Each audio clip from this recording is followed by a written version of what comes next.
Halo, jumpa lagi bersama saya Ceris. Di video ini saya akan tunjukkan kembali demo mengenai penggunaan aplikasi SimEgg, dan kita akan membuat jurnal dengan menggunakan aplikasi SimEgg. Ya, aplikasi berbasis Microsoft Excel. Di sini saya sudah punya contoh transaksi untuk bulan April tahun 2023. Saya sudah punya contoh transaksi seperti ini. Jadi ada tanggal, nomor bukti transaksi, deskripsi transaksi, jumlah transaksi, dan juga untuk segmen usaha atau segmen bisnis. Nah, di contoh transaksi ini ada transaksi pembelian kendaraan dengan total harga 375 juta, uang mukanya 75 juta, dan sisa untuk dicicil 300 juta, dan ini akan dicicil setiap minggu. Jadi sebulan akan dicicil 4 kali setiap minggu. Jadi jumlah cicilannya ini kendaraan ini yang sisa 300 juta akan dicicil selama 3 tahun. Karena dicicil selama 3 tahun dan dicicil setiap minggu, itu berarti kita butuh 3 dikali 12 dikali 4 minggu. Artinya kita akan mencicil sebanyak 144 kali cicilan. Nah, dengan demikian cicilan setiap minggu yang harus dicicil adalah 300 juta dibagi 144. Itu hasilnya adalah 2.083.000. Jadi ini adalah cicilan setiap minggunya. Dan di transaksi ini sudah ada cicilan setiap minggu ya. Ini. Nah, cicilan ini adalah salah satu contoh transaksi yang berulang di dalam perusahaan. Ya, transaksi yang terjadi secara terus-menerus di dalam perusahaan.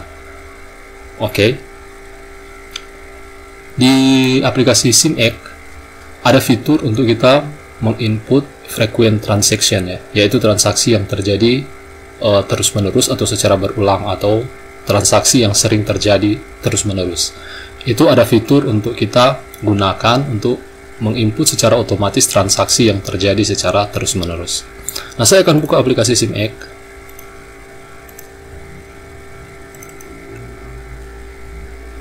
Nah, ini adalah aplikasi SimEgg, dan kita akan menginput jurnal untuk transaksi-transaksi yang ada di sini. Oke. Saya akan buat satu batch jurnal.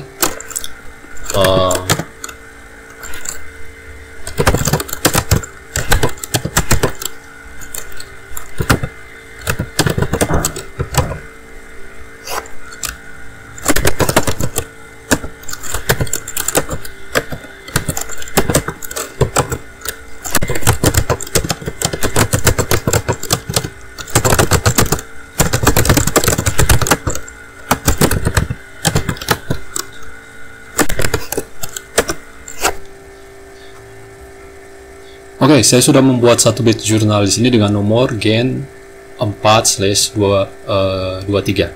Oke, saya akan langsung ke sheet GJ. Saya akan buat baris yang baru di sini, dan kita akan input untuk transaksi yang pertama. Nah, untuk transaksi yang pertama adalah transaksi pembelian kendaraan secara kredit untuk uang mukanya 75 juta. Oke, saya akan langsung catat di sini tanggal 1 April dengan nomor batch gen 423. Gen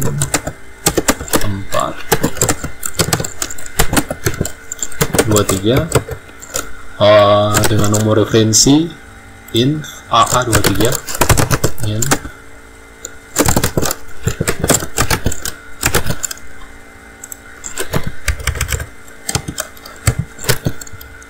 Deskripsi transaksi ini saya akan copy paste saja deskripsi yang ada di contoh transaksinya.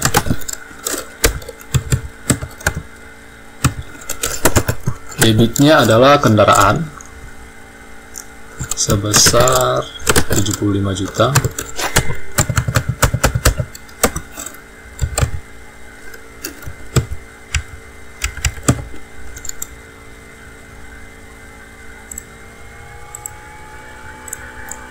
Ini kredit.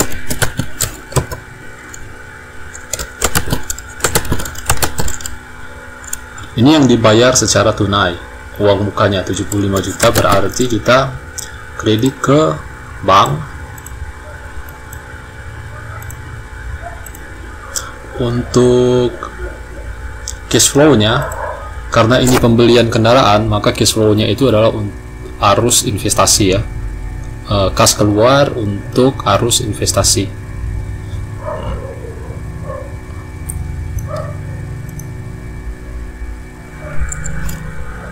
Ya, ini ya, COI aset. Kita coba cek kembali untuk daftar cash flow.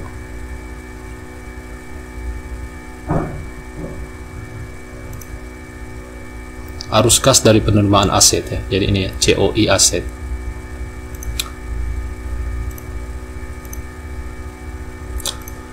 Oke. Selanjutnya kita akan catat lagi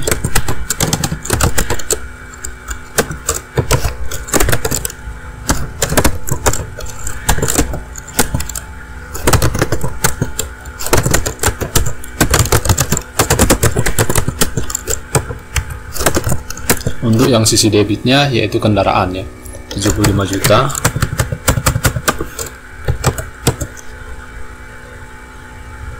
Untuk kendaraan kita akan lihat nomor chart of account.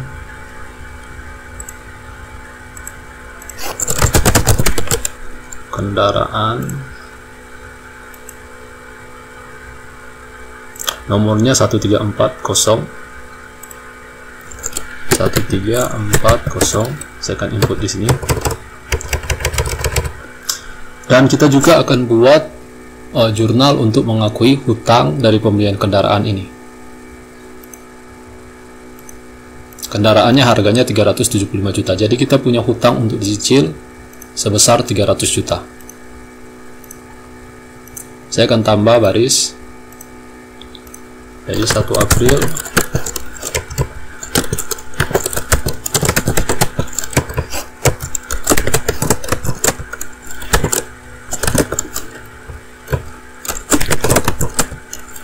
kalian juga bisa menekan di Microsoft Excel, kalian bisa tekan Ctrl D ya untuk mengcopy nilai yang ada di atas selnya ya.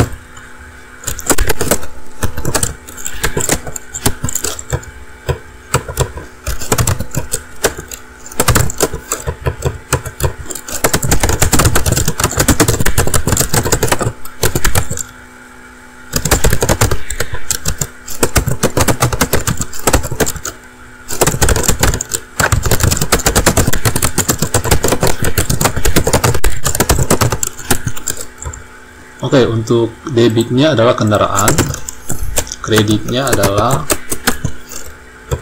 hutang pemulihan aset ya. Oke, ini sebesar 300 juta. Jadi kalau kita total kendaraannya 375 juta.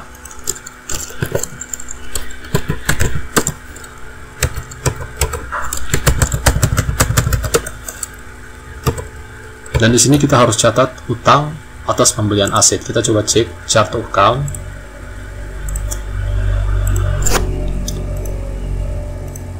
Saya mau cek untuk hutang liability. Di sini kita punya hutang usaha, hutang gaji, hutang lainnya. Ya, tidak ada ya account untuk hutang aset, hutang pembelian aset. Kita bisa bikin chart of account yang baru untuk hutang pembelian aset, tapi saya akan catat saja di hutang lainnya ya. Saya akan catat saja pakai account yang sudah ada ya. Saya tidak akan buat account baru. Kita bisa bikin account baru kalau tidak ada account yang cocok, tapi saya akan catat di sini hutang lainnya 2050.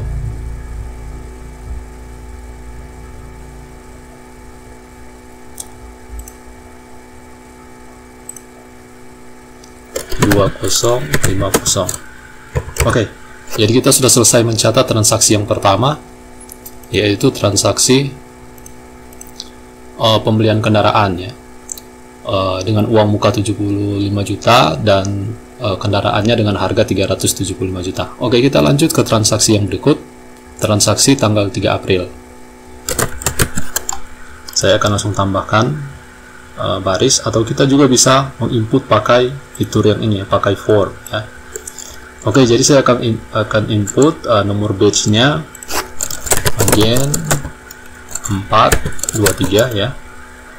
Tanggalnya adalah 3 April.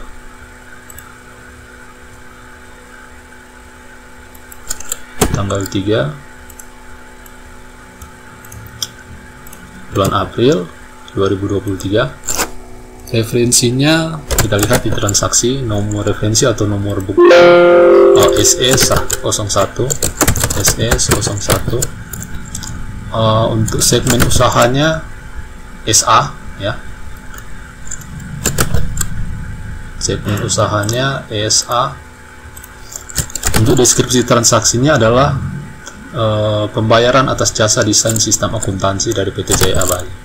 Jadi penerimaan pembayaran atas jasa desain sistem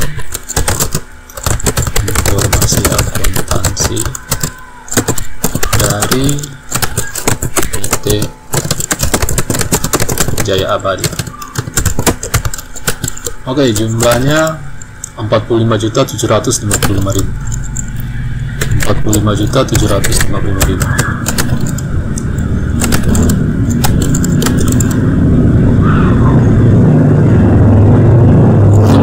Debitnya adalah pendapatan,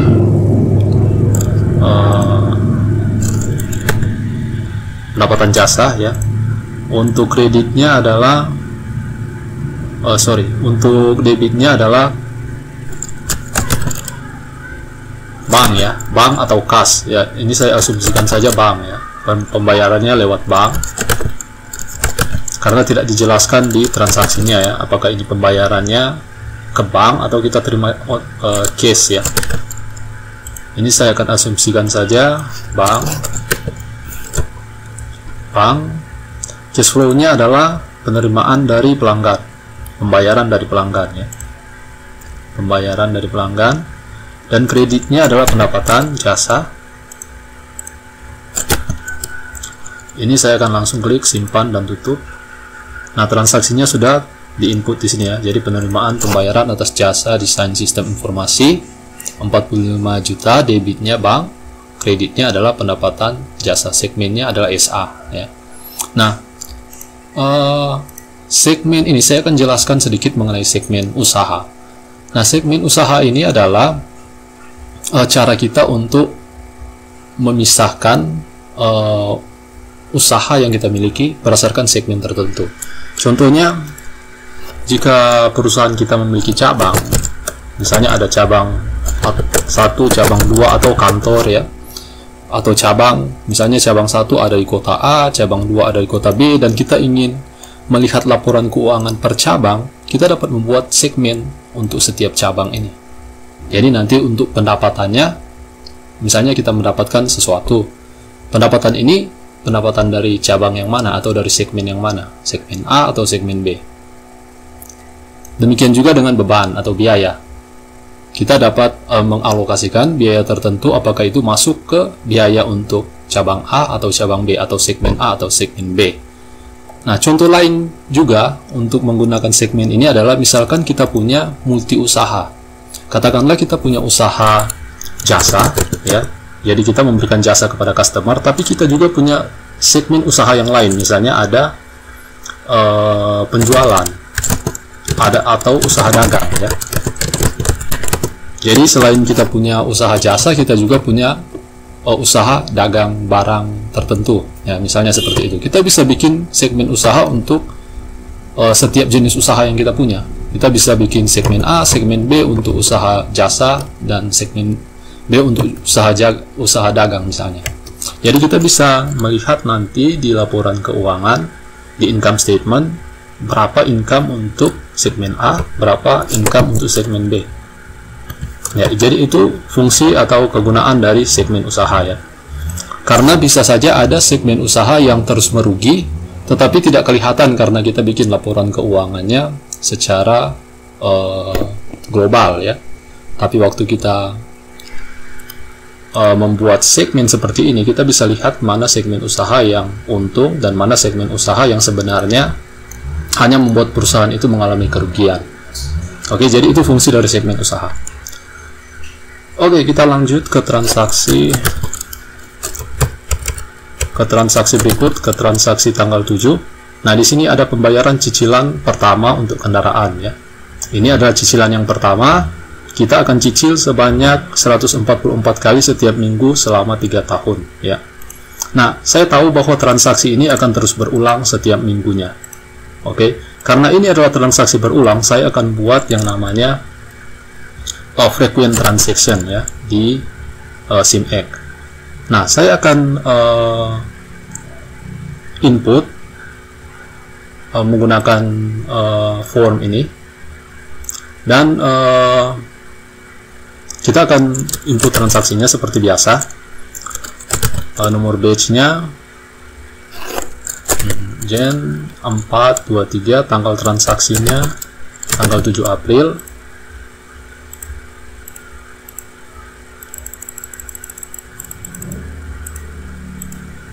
Oke, untuk referensi transaksinya KWKK01.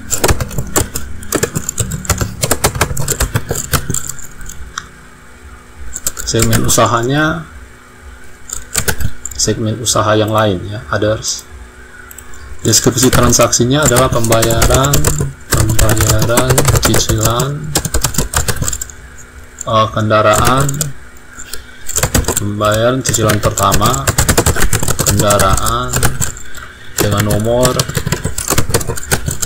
jumlahnya adalah 2.083.300, 2.083.300. Oke, untuk jurnalnya adalah debitnya adalah hutang lainnya ya, karena sebelumnya kita catat di account hutang lainnya. Untuk kreditnya adalah bank ya, karena kita bayar bisa lewat bank atau bisa lewat kas, tapi di sini saya asumsikan kita bayar lewat bank, jadi bank. Untuk cash flow-nya adalah pembayaran untuk perolehan aset ya. Jadi pembayaran ini untuk penerimaan aset ya. Jadi arus kas dari penerimaan aset. Nah, saya akan tambahkan transaksi ini menjadi transaksi frequent transaction ya, supaya kita dapat jurnal nanti dengan menggunakan transaksi yang sudah kita catat sebelumnya atau yang sudah kita simpan sebelumnya. Di sini saya akan masukkan nama transaksi cicilan kendaraan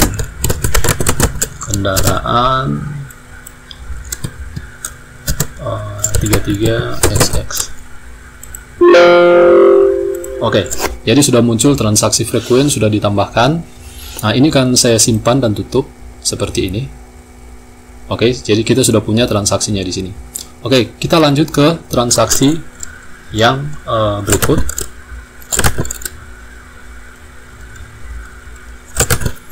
Transaksi tanggal 8. Oke, saya akan menggunakan form ya. Batch-nya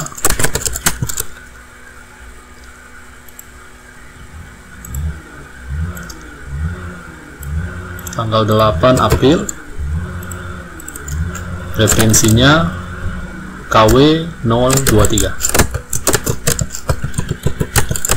Untuk segmennya SA, dan untuk deskripsi transaksinya pembelian paket internet untuk kantor, pembelian internet untuk kantor. Jumlahnya 2.550.000. Oke, debitnya adalah beban internet ya.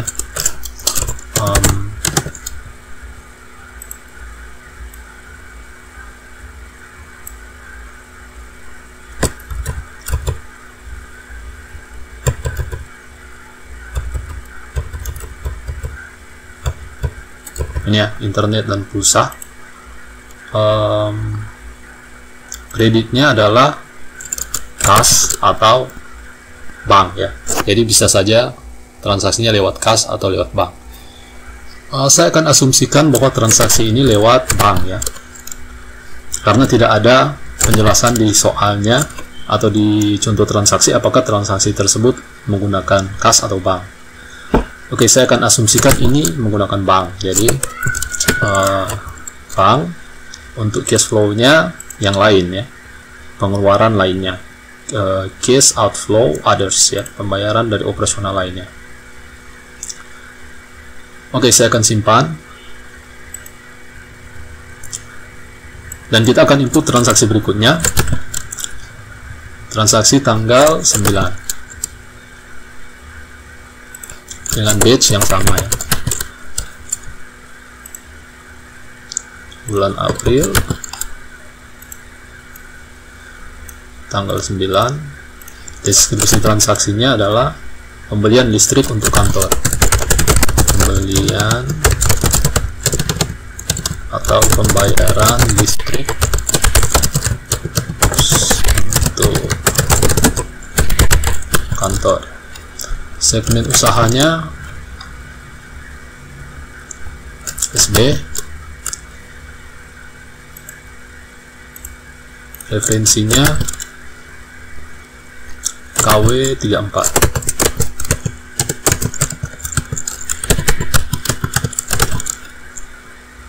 Jumlahnya 850.000.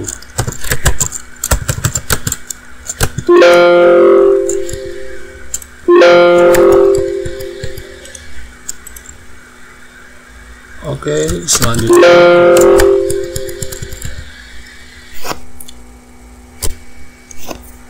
untuk debitnya pembayaran listrik kantor, beban listrik,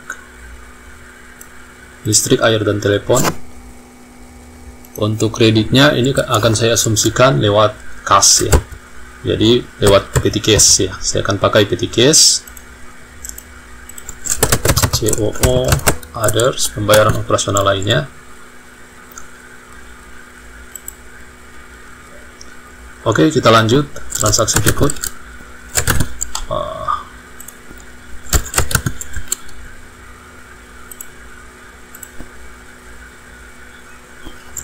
Transaksi tanggal 11. Oke, kita lanjut. Nomor batch,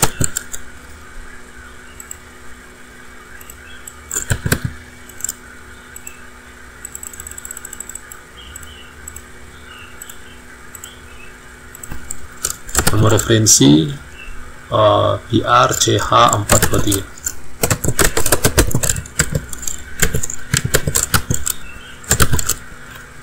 Untuk segmen usahanya other. Deskripsi transaksinya pembelian barang dagang secara kredit ya. Pembelian barang dagangan secara kredit. Jumlah 10 juta. Account-nya adalah persediaan atau inventory. Kreditnya utang usaha ya, utang usaha. Ini kita simpan. Oke, kita lanjut ke transaksi berikut. Transaksi tanggal 17, pembayaran cicilan kedua kendaraan dengan nomor 33XX ya. Jadi kita sudah simpan untuk frequent transaction-nya. Kita bisa buka di sini cicilan kendaraan.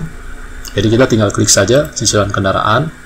Dan ini sudah terinput secara otomatis di sini untuk cicilan kendaraannya. Jadi kita tinggal input untuk nomor batch, untuk tanggal transaksinya KW KK02 17 April 2000. Ini KW KK02. Oke, jadi sudah terinput secara otomatis jumlahnya dan juga account-nya ya. Jadi kita tidak perlu pusing untuk memeriksa akun untuk di debit atau di kredit ya. Oke, jadi kita tinggal simpan saja Oke, kita lanjut ke transaksi berikut. Transaksi tanggal 19 April.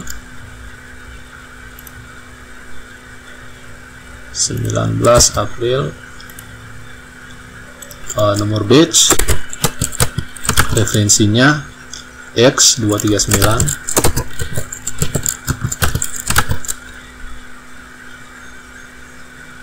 Untuk segmen usaha SB.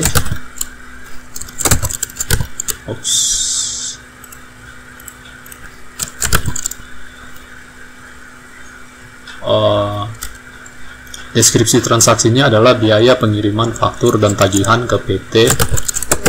Biaya pengiriman faktur dan tagihan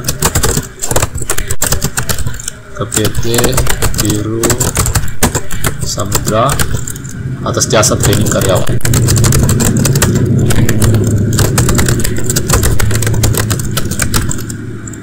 Jumlahnya 250.000.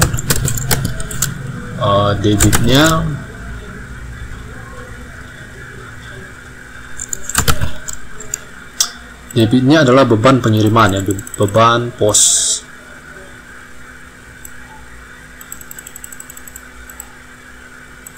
Pos material dan pengiriman. Oke. Kreditnya saya akan asumsikan ini dari petty cash, jadi nomor 1002 untuk petty cash. Untuk cash flow-nya COO others ya, pengeluaran pembayaran operasional lainnya. Oke, kita lanjut ke transaksi berikut. Transaksi tanggal 20, pembelian ATK kantor.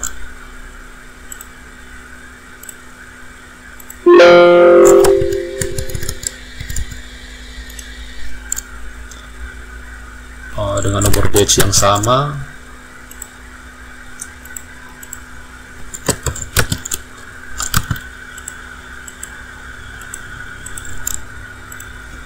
Nomor referensi in ATK 23. Untuk segmennya SA. Deskripsi transaksinya adalah pembelian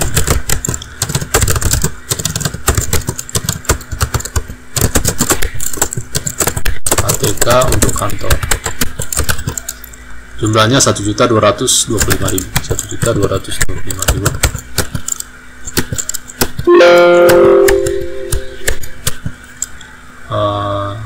Debit adalah ATK ya.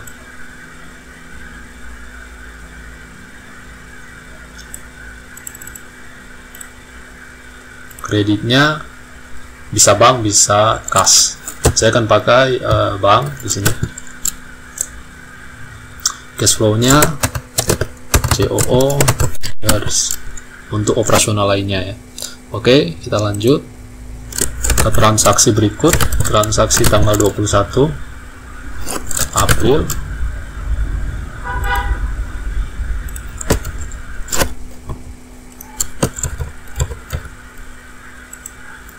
Batch-nya sama, gain 423, referensi transaksinya tanggal 21, referensinya KW KJI, segmennya others ya. Oke, deskripsi transaksinya pembayaran cicilan. Oh, ini pembayaran cicilan ya, tanggal 21. Jadi kita bisa pakai saja cicilan kendaraan ya, yang ini. Oke.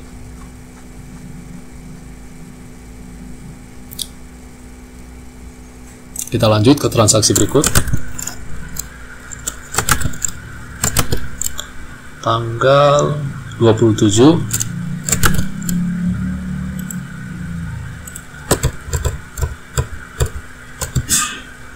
April.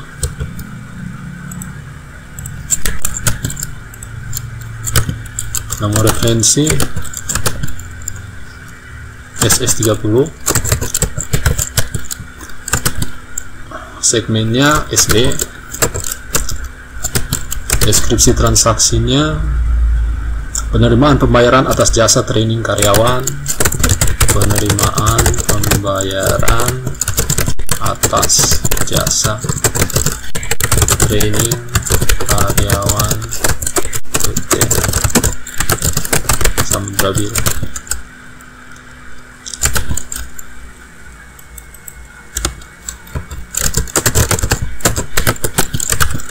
Jumlahnya 15.764.000.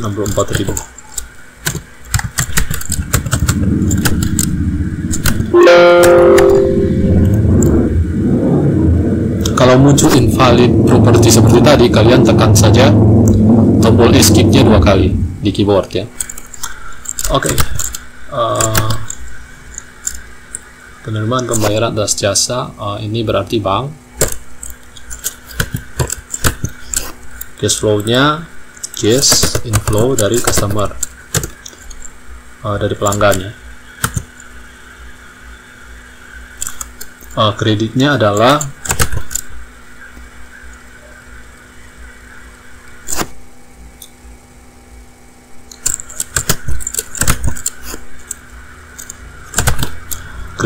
pendapatan ya. Seharusnya kreditnya adalah utang ya, utang usaha. Tapi sebelumnya saya buat seharusnya kreditnya piutang ya, piutang usaha. Tapi karena saya tidak buat jurnal yang sebelumnya, ini kita langsung catat saja ke pendapatan ya. Pendapatan jasa seharusnya ada jurnal awalnya. Jurnal awalnya itu adalah piutang usaha pada pendapatan jasa. Kemudian kita lakukan jurnal untuk penerimaan pembayaran tersebut ya. Tapi karena tidak ada jurnal sebelumnya, ini saya langsung catat saja ke pendapatan jasa. Oke, ini kita simpan dan kita lanjut ke transaksi berikutnya.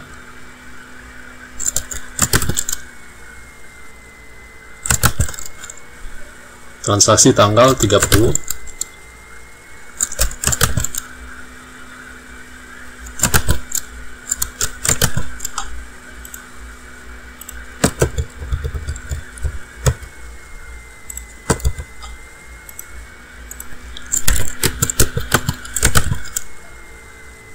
nomor referensi SA SL RY 203. Untuk segmennya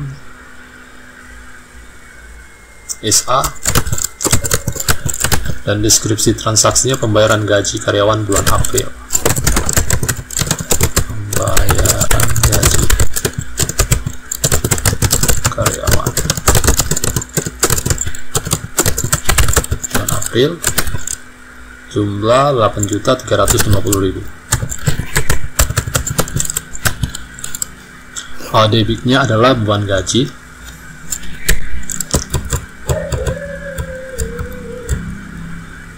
Beban gaji pada bank.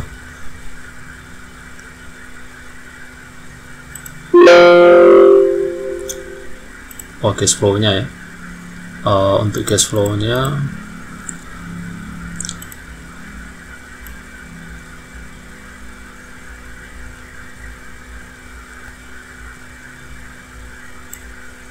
pembayaran kepada karyawan. Oke. Kita lanjut ke transaksi berikut.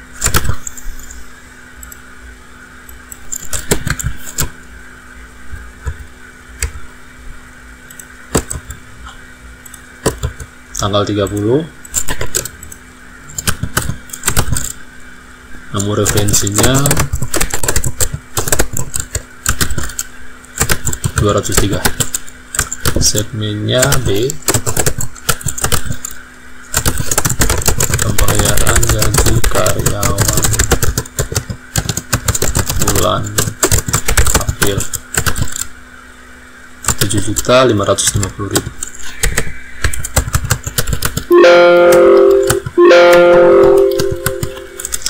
Debitnya beban gaji, kreditnya bank. Untuk petty cash-nya cash outflow karyawan. Oke, kita simpan. Dan transaksi yang terakhir adalah pembayaran cicilan kendaraan yang keempat. Nah, ini kita langsung saja gunakan transaksi yang sudah kita simpan ya, frequent transaction. Batch-nya tanggal 30 April.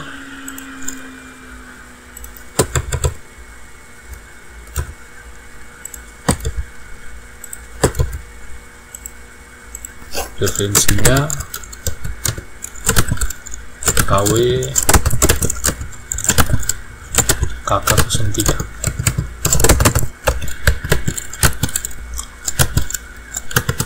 Oke, selesai. Kita sudah selesai mencatat semua transaksinya, menginput semua jurnal. Dan selanjutnya kita tinggal melihat reportnya ya. Jadi ini kan saya simpan dulu. Kita bisa lihat misalnya ledger.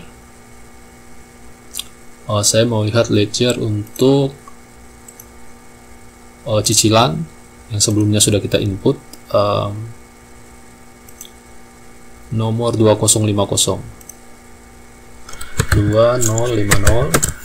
bulan April. Utang lainnya coba kita cek, ada 5 jurnal. Dan di sini kita sudah bisa lihat ada saldo awal ya untuk hutang lainnya 350 juta, tapi di sini kita sudah bisa lihat cicilan kendaraan awalnya ada 300 juta dan kita sudah mencicil sebanyak 5 kali dengan total cicilan 8 juta sekian. Oke, kita sudah selesai input jurnalnya. Kita akan lihat juga untuk report ya. Ini kan saya simpan dulu dan saya akan refresh. Dan kita akan lihat laporan income statement dan balance sheet-nya untuk bulan April.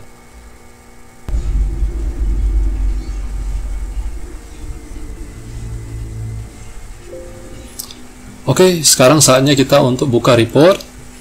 Dan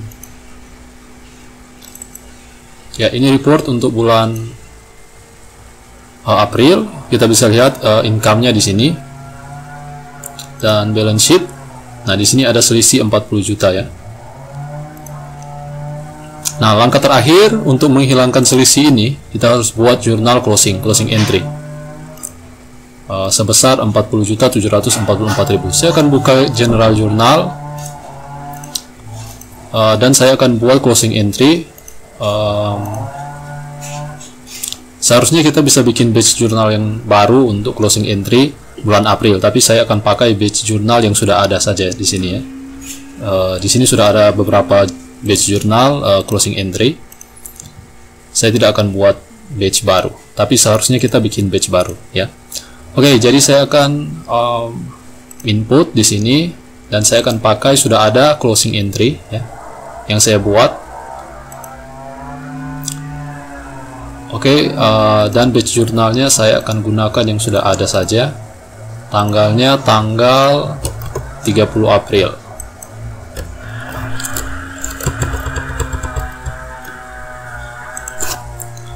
Untuk referensinya kita bisa gunakan referensi yang kita buat ya, yang kita buat sendiri, misalnya 4 segmennya others. Oke, jadi di sini sudah ada untuk closing entry, dan untuk closing entry sudah ada fitur closing ya. Jadi tinggal diklik saja dan di sini sudah ada jumlahnya secara otomatis ya, 40.744, yaitu jumlah yang ada di income statement tadi ya. Oke, selanjutnya kita tinggal simpan. Dan kita sudah punya jurnal closing entry di sini ya. Bisa juga diinput secara manual ya, tanpa menggunakan form. Oke, saya akan simpan. Dan kita akan refresh lagi reportnya.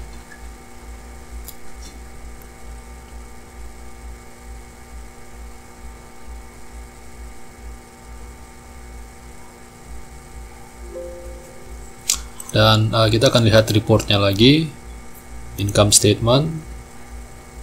Oke. Dan balance sheet. Nah, ini udah 0 ya di sini. Oke, selesai. Itu dia input transaksi untuk bulan April di aplikasi SimX, dan mudah-mudahan tutorial ini bisa membantu Anda di dalam menggunakan aplikasi SimX. Terima kasih sudah menonton dan sampai jumpa.